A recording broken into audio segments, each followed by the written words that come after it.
너네 한국 여자애들 왜 그렇게 다 성형해? 왜 그렇게 똑같이 생기지 못해서 안달이야?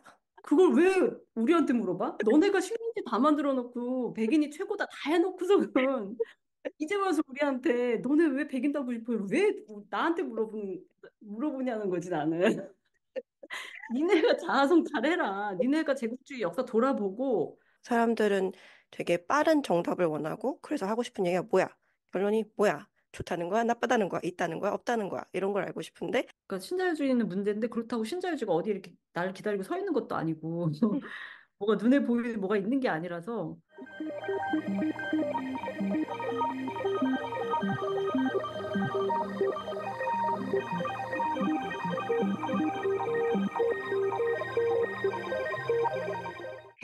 이건 질문은 아니고 그 그냥 읽으면서 든 생각인데 그 학자들한테서 관심을 많이 받는다라고 도서술이 되어 있는데 제가 공감이 많이 됐어요. 왜냐면 한국을 조금 안다라는 이제 외국인 친구들이 성형에 대해서 코멘트를 하는데 굉장히 불편한 지점이 있어요. 왜냐면 이렇게 보통 말할 때 너네 한국 여자애들 왜 그렇게 다 성형해? 왜 그렇게 똑같이 생기지 못해서 안달이야? 근데 저는 제 친구들도 있고 가족 익스텐드 패밀리에서도 성형한 사람들이 있고 그런 주변 사람들이 그걸 선택했을 때 그것의 어떤 타당성도 저는 이해를 하거든요. 그래서 그렇게 어떤 이렇게 피상적이고 외적인 것에 집착하는 너네 한국 사람들 막 이렇게 보는 사람들이 있을 때 뭐 제대로 된 어떤 반격은 못하지만 항상 불편한 게 있었는데 랩장의 논문이 인용되는 맥락이 혹시 또 그런 맥락인지 그런가요? 그렇죠. 그럼 그런 사람들한테 하고 싶은 말씀이 있을까요? 그러니까 이게 한 10년 동안도 안 변하더라고요. 10년 전에 제가 정말 초기에 성형 연구한다고 막 했을 때, 이제 그때 들었던 질문, 뭐 예를 들면 그때도 저도 이제 외국 학회, 논문 쓰기 전에도 학회도 가서 발표도 하고, 막 이제 그 10년 전, 그때나 지금이나 되게 똑같은 것 같아.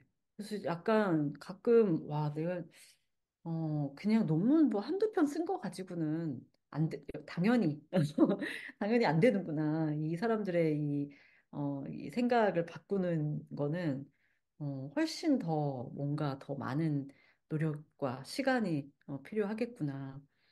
그러니까 되게, 음, 그러니까 한편으로는 어떻게 생각하면 또 좋기는 해요. 어쨌든 내 연구에 관심을 가져주니까. 그러니까 국내에는 한참 성형 연구가 뭐 90년, 한 2000년대 초반 정도까지는 그래도 성형 연구도 꽤 되고, 그다음에 그냥 이렇게 뭐 인터넷상이라든지 이렇게 막 논란 뭐 이런 것도 많이 논쟁 뭐 이런 것도 많이 되고 한 2010년 초반 정도까지는 좀 그런 게 있었는데 이제 지금은 사실은 오히려 아무도 이제는 사람들이 거의 다 마인드가 성형 뭐 본인이 선택해서 한 건데 그걸 누가 뭐라 그래? 약간 이런 식으로 이제 바뀐 거예요. 옛날 한 2010년 그 전후만 해도 약간은 좀 이게 뭐 옳다 그르다 막 이러면서 사람들이 이걸로 막 얘기를 했었는데 이제는 그냥 개인이 선택한 건데 다 이유가 있어서 한 건데 그걸 왜 남이 뭐라고 해? 약간 이렇게 돼버리면서 오히려 이게 어디 각을 세울 데가 없어진 거죠. 그러면서 이제 연구적으로도 사실 이제는 아무도 연구 안 하거든요. 음.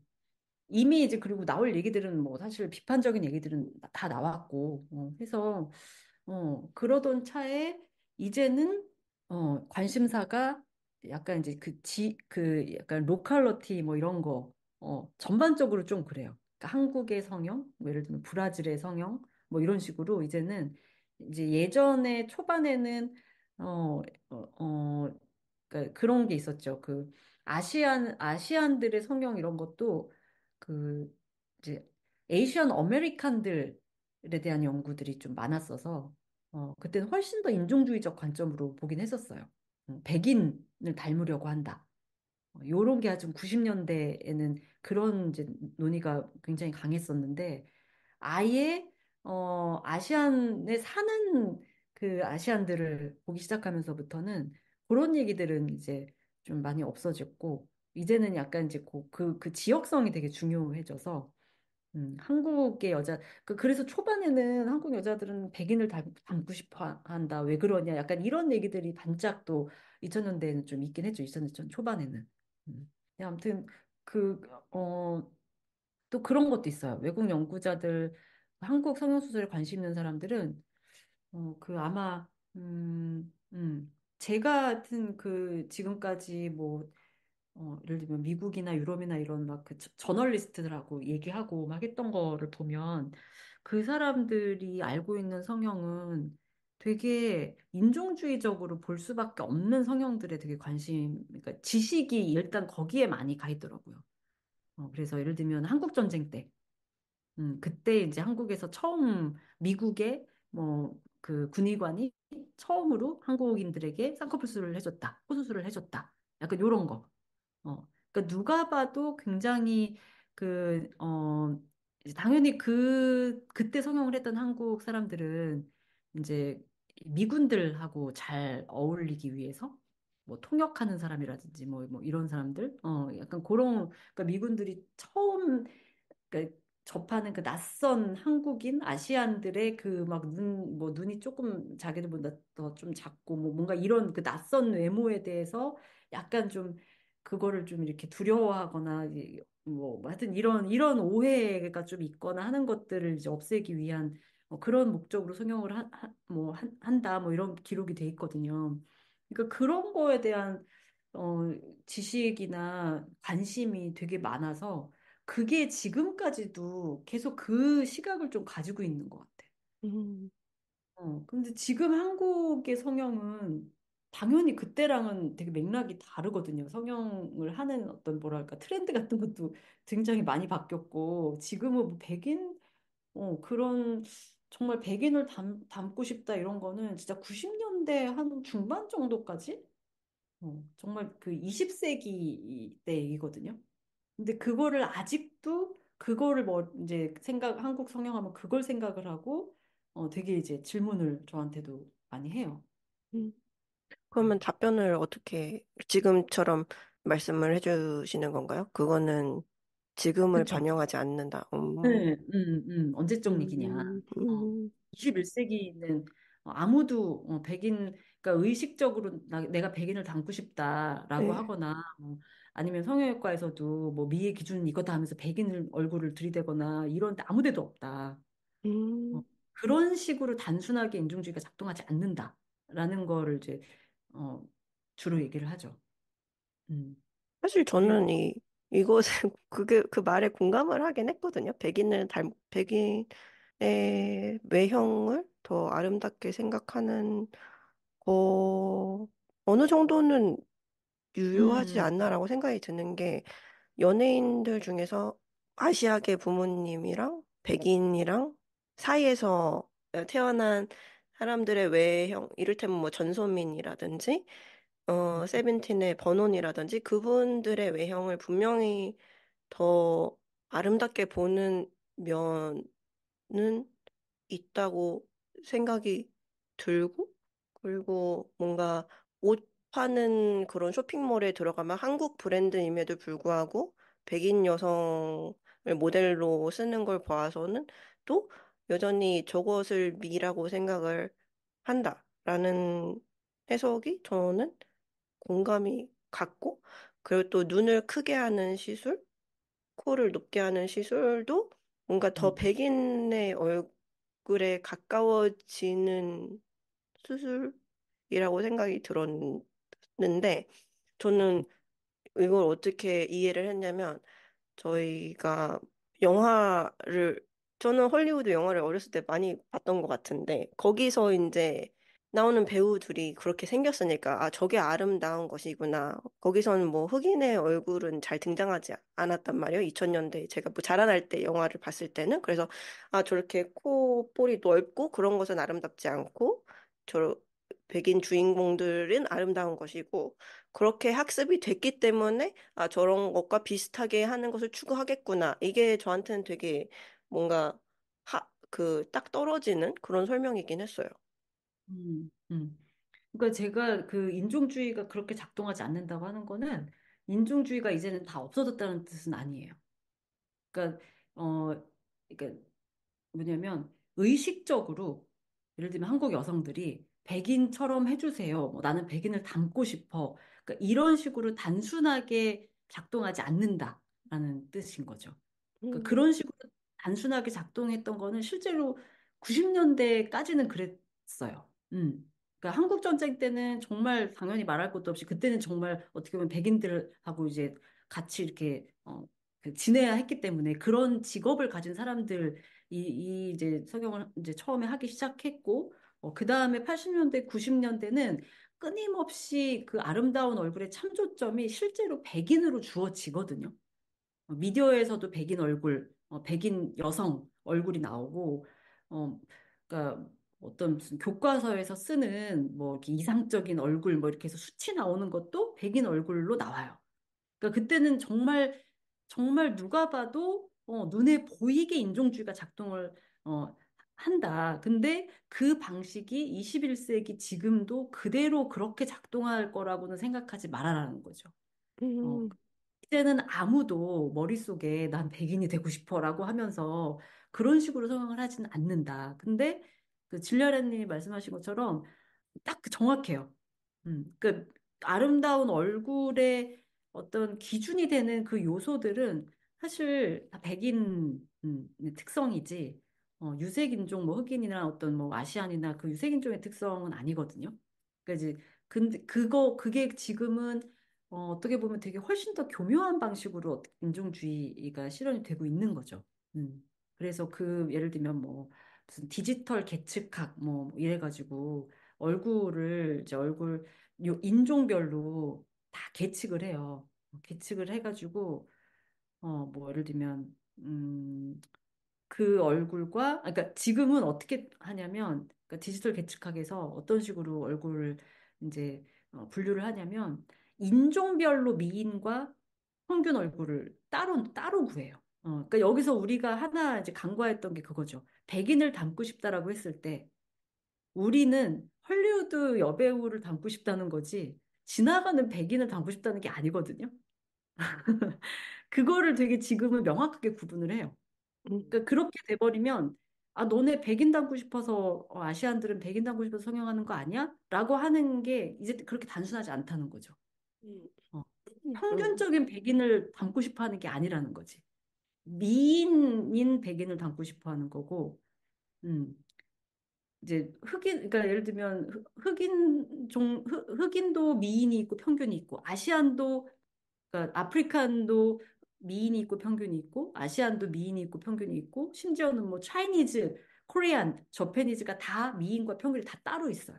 그리고 그 미인이라고 하는 사람들을 이제 모아보면 사실 그 미인들은 인종 차이가 크지 않아요.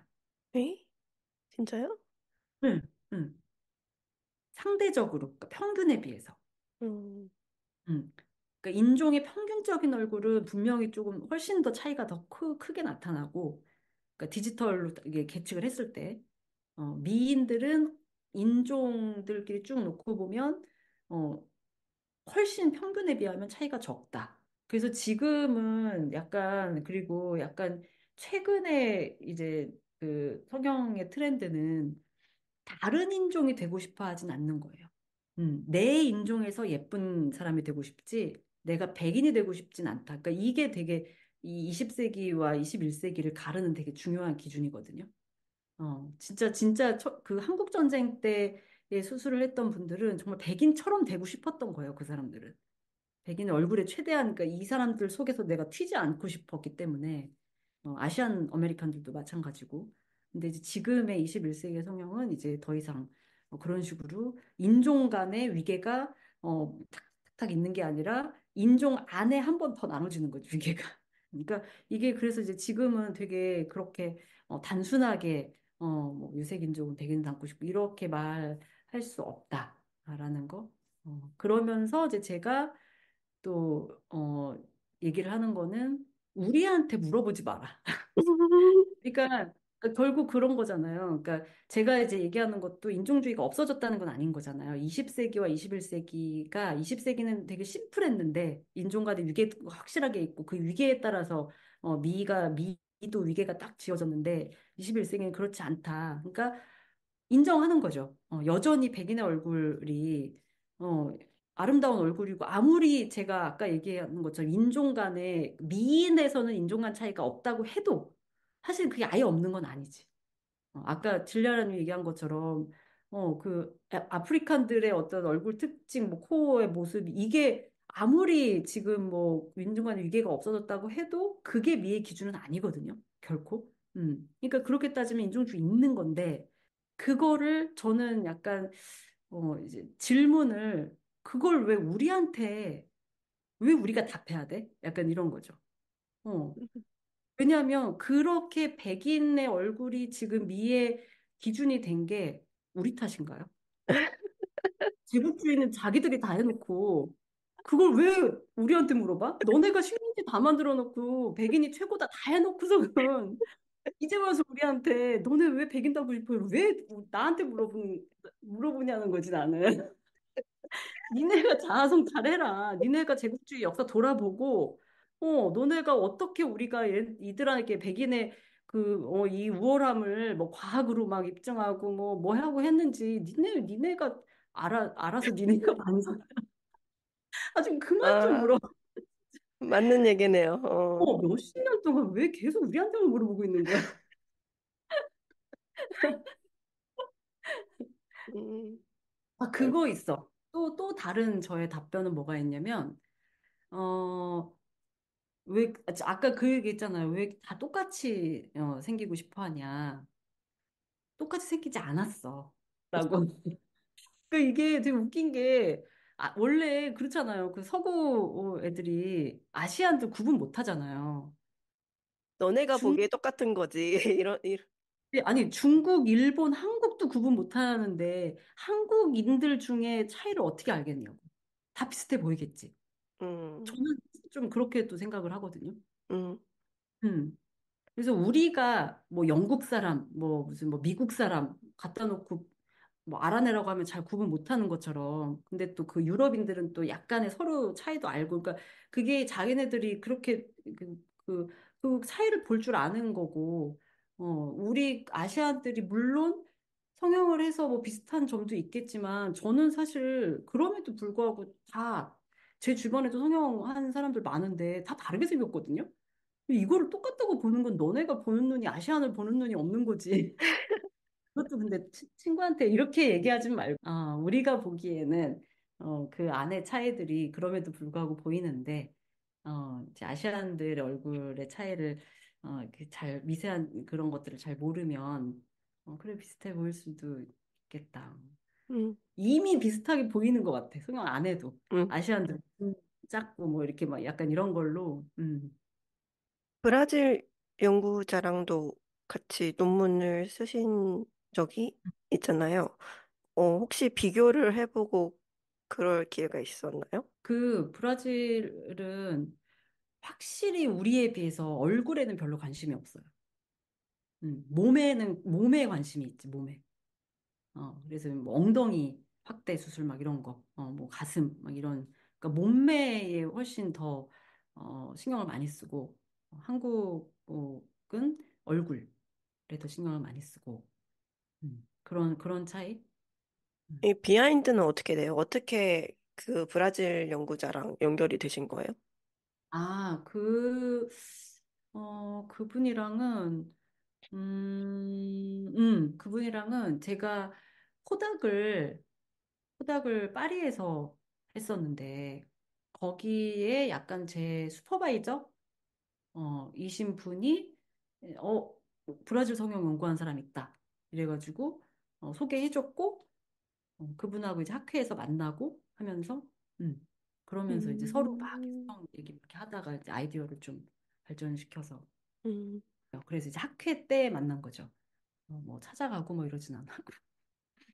되게 친한 친구 중에 브라질 친구가 있는데 그 친구랑 얘기를 하면서 브라질이랑 한국이랑 되게 비슷한 점이 많다 이렇게 느꼈었어요. 그래서 음, 그런 외모에 대한 집착적인 그런 문화도 있고 음, 약간 그 여성 혐오도 비슷한 수준에서 약간 비슷한 수준에 있는 것 같고 그래서 되게 같이 공감을 많이 했거든. 독일에 이제 처음에 왔을 때 되게 다르다라고 그러니까 음. 독일과 우리 고향이 되게 다르다라고 느꼈던 것들이 되게 비슷한 지점들이 많았었어요. 그래서 같이 공동 연구하신 걸 보고 아, 되게 그럴듯하다. 한국과 브라질 굉장히 멀지만 굉장히 비슷한 나라라고 또 느꼈기 때문에 그리고 그게 있는 것 같아. 그 브라질하고 우리의 또 비슷한 점 중에 하나가 이게 약간 둘 다 이제 어떻게 보면 그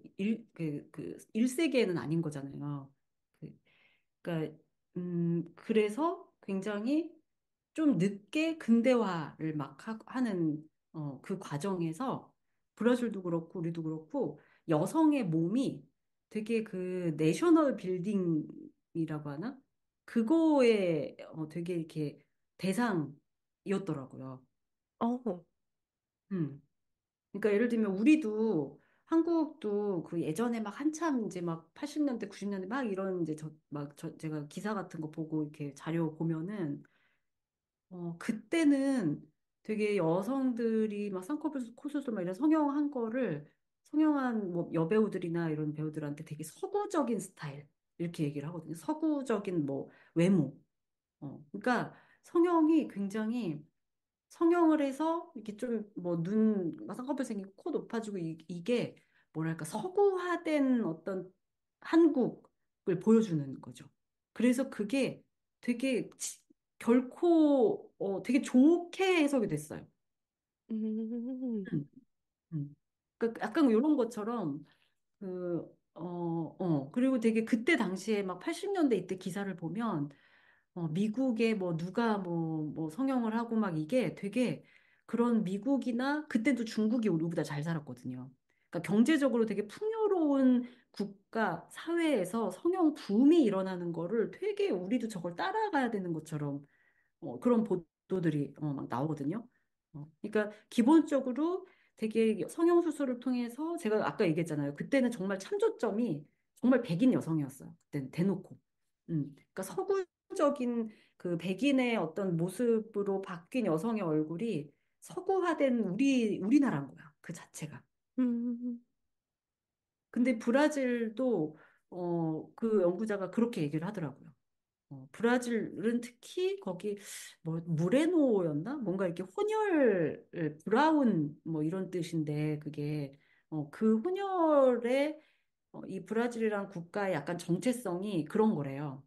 되게 그런 그 브라운 어떤 그런 이제 그렇게 불리는 그 혼혈 굉장히 이렇게 인종적으로 좀 믹스된 막 이런 국가라는 게 굉장히 이제 그 국가적인 어떤 그런 정체성 중에 하나였고 그걸 여성들이 몸으로 되게 이렇게 막그 글래머러스한 그러니까 이런 그러면서 되게 왜 그런 데는 막 태닝도 하고 막 이러니까 그게 막 백인의 하얀 몸에 굴곡진 게 아니라 그런 이제 그 혼혈의 그 정체성을 가진 그 글래머러스한 막 이게 되게 그 또 브라질의 어떤 국가적인 정체성을 보여주는 그런 역할을 했었다고 막 그러면서 막 그때 하여튼 무슨 뭐 사진 뭐 그림 뭐 이런 것도 저한테 막 보여주고 막 그랬었어요. 음, 음. 되게 많은 것을 음. 배워갑니다. 음. 그 아까 그 아니 그 겸손한 목격자들 그것도 궁금하다고 음, 했잖아요. 그거는 제가 그 질문이 너무 좋았던 게 그런 말을 했었잖아요. 그 겸손한 어떻게 자기 자신을 나는 되게 순수한 관찰자다 이렇게 얘기할 수가 있지? 라고 했던 그 부분이 되게 저 그 제가 겸손한이라는 표현을 써서 얘기하려고 했던 거에 사실은 되게 완전 반대. 음, 오히려 제가 겸손한 목격자라고 했던 거는 사실 이 겸손한 목격자라는 용어 자체는 제 용어는 아니에요. 저희 분야의 그 도나 해로웨이라고 하는 약간 제 분야의 약간 그 이렇게 정말 조상님 같은 위대하신 어떤 학자분의 원래 있는 쓴 용어인데 이게 그분도 좀 이렇게 좀 비틀어서 쓴 거예요. 그러니까 이 겸손한 목격자가 원래는 근대 과학자들이 그 보여주려고 했던 자기들의 모습이거든요.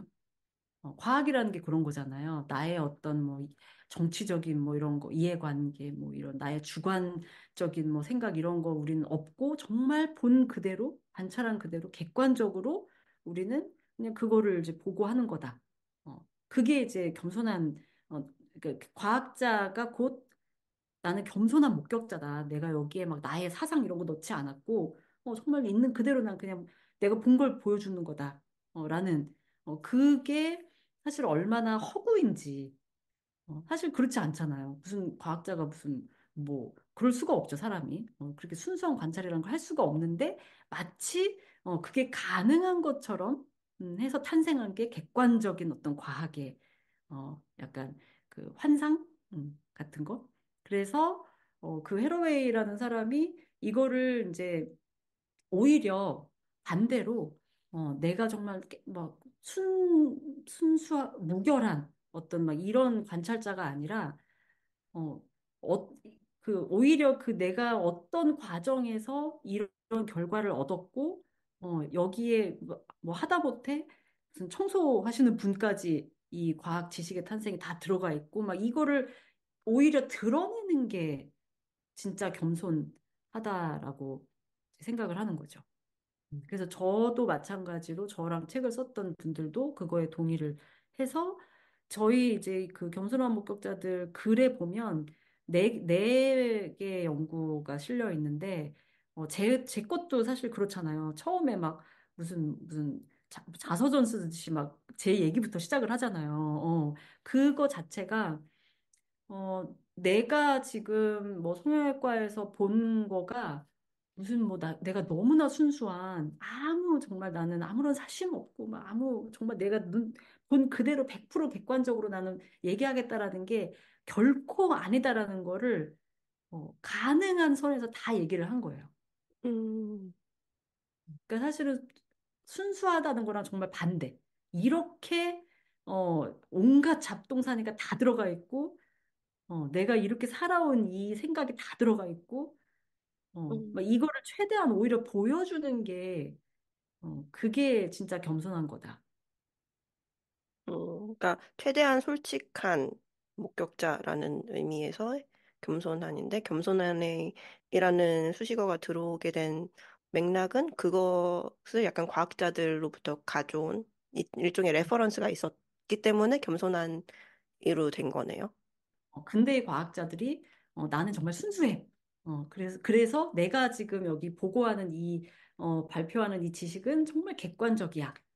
아무런 정말 이 이해관계에 휘둘린 게 아니야. 사심이 없어라고 했던 거랑 우리는 반대로 나는 이렇게나 사심이 있고, 그다음에 이 과정에서 어떤 과정을 겪었고, 내가 현장에 어떻게 해서 들어갔고, 막 이거를 오히려 지식이 만들어지는 처음부터 끝까지를 가능한 다 보여준 투명하게 보여준, 그러니까 사실 그것도 100% 투명한, 뭐 100% 투명한 건 없는 거지만, 가능한 드러내 주는 게 오히려 겸손하다는 그런 뜻이었습니다. 이렇게 겸손한 서술이 사실은 익숙한 독자가 많이 없을 수도 있다라고 생각이 들어요. 사람들은 되게 빠른 정답을 원하고, 그래서 하고 싶은 얘기가 뭐야? 결론이 뭐야? 좋다는 거야? 나쁘다는 거야? 있다는 거야? 없다는 거야? 이런 걸 알고 싶은데, 사실 그 김연화 쌤이죠.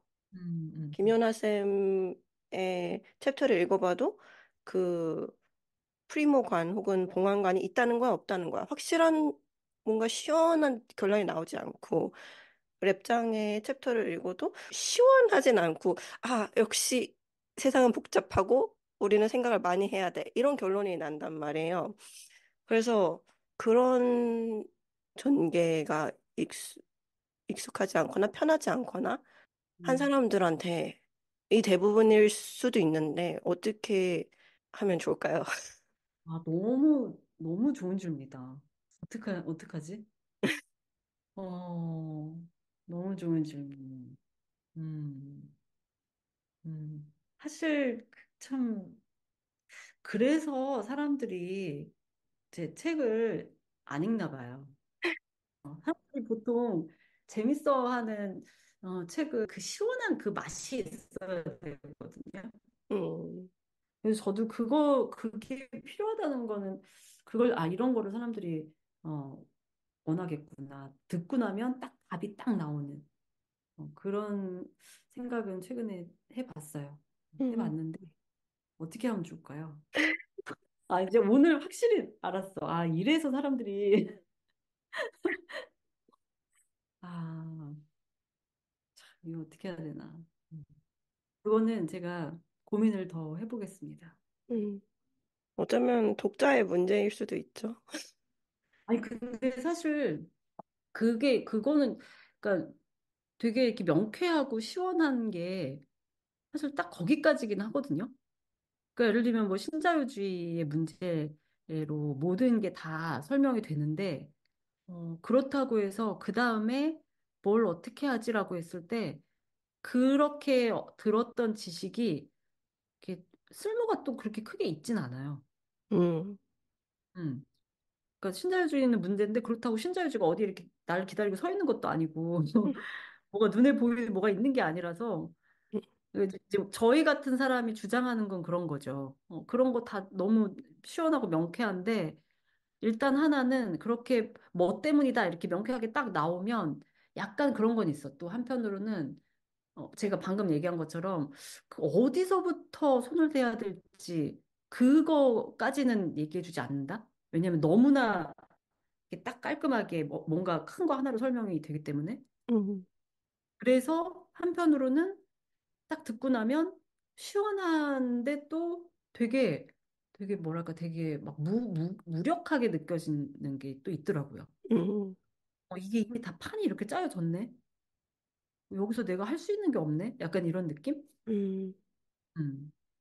그쵸. 그걸 이제 뒤집어서 얘기하면은 이제 제 글 같은 뭐 이런 연구가 할 수 있는 거는 당장의 시원함은 없지만 뭔가 우리가 어디서부터 손을 대야 할까라고 할 때 어떤 지점들이 조금 이렇게 구체적으로 딱 좀 찍을 수 있는 뭐 이런 거라든지 음, 음. 그런 장점은 있을 수 있을 것 같아. 음, 우리는 현장이 이렇게 돌아간다. 이런 거를 보여주니까, 현장에 그럼 여기에 뭔가 개입을 해야 되겠네. 이렇게 할 때 개입의 포인트를 좀 구체적으로, 어, 우리가 그런 의지가 있다면, 그거는 이제 장점인데, 어쨌든, 어, 네, 대답이 저는 됐습니다.